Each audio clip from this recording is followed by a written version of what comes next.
ദൈവത്തിന് മഹത്വം. നമ്മുടെ പ്രതിദിന ആഹാരം മാർച്ച് 26. പറയാനുള്ള മുറി.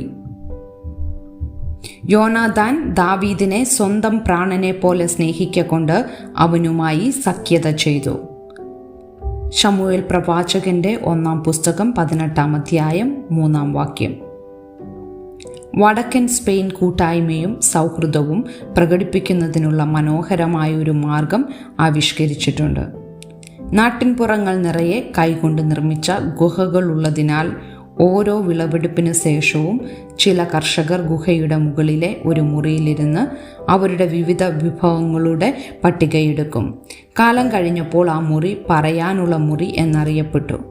സുഹൃത്തുക്കളും കുടുംബങ്ങളും അവരുടെ കഥകളും രഹസ്യങ്ങളും സ്വപ്നങ്ങളും പങ്കുവയ്ക്കുവാൻ ഒത്തുകൂടുന്ന കൂട്ടായ്മയുടെ ഒരിടം.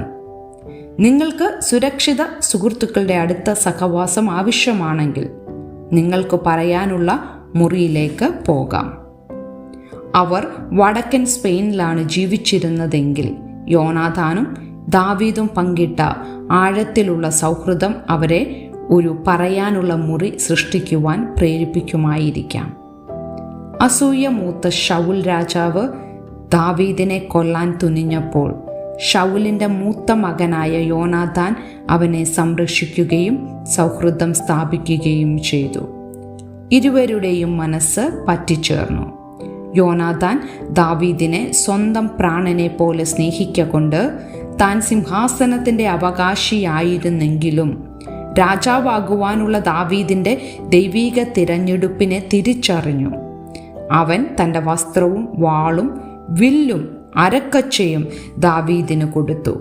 ഒരു സുഹൃത്ത് എന്ന നിലയിൽ തന്നോടുള്ള യോനാഥാൻ്റെ അഗാധമായ സ്നേഹം വിസ്മയമേറിയതെന്ന് പിന്നീട് ദാവീദ് പ്രഖ്യാപിച്ചു. യേശുവിൽ വിശ്വസിക്കുന്നവർ എന്ന നിലയിൽ ക്രിസ്തു തുല്യമായ സ്നേഹവും കരുതലും പ്രതിഫലിപ്പിക്കുന്ന നമ്മുടെ സ്വന്തം പറയാനുള്ള മുറികൾ, സൗഹൃദങ്ങൾ കെട്ടിപ്പടുക്കുവാൻ ദൈവം നമ്മെ സഹായിക്കട്ടെ. സുഹൃത്തുക്കളോടൊപ്പം താമസിക്കാനും ഹൃദയം തുറക്കാനും യേശുവിൽ പരസ്പരം യഥാർത്ഥ കൂട്ടായ്മയിൽ ജീവിക്കാനും നമുക്ക് സമയമെടുക്കാം.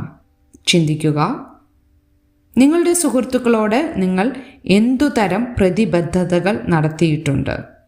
ഈ ആഴ്ച നിങ്ങൾക്ക് എങ്ങനെ അവരോട് നിങ്ങളുടെ സ്നേഹം പ്രകടിപ്പിക്കാനാകും? ദൈവത്തിന് മഹത്വം.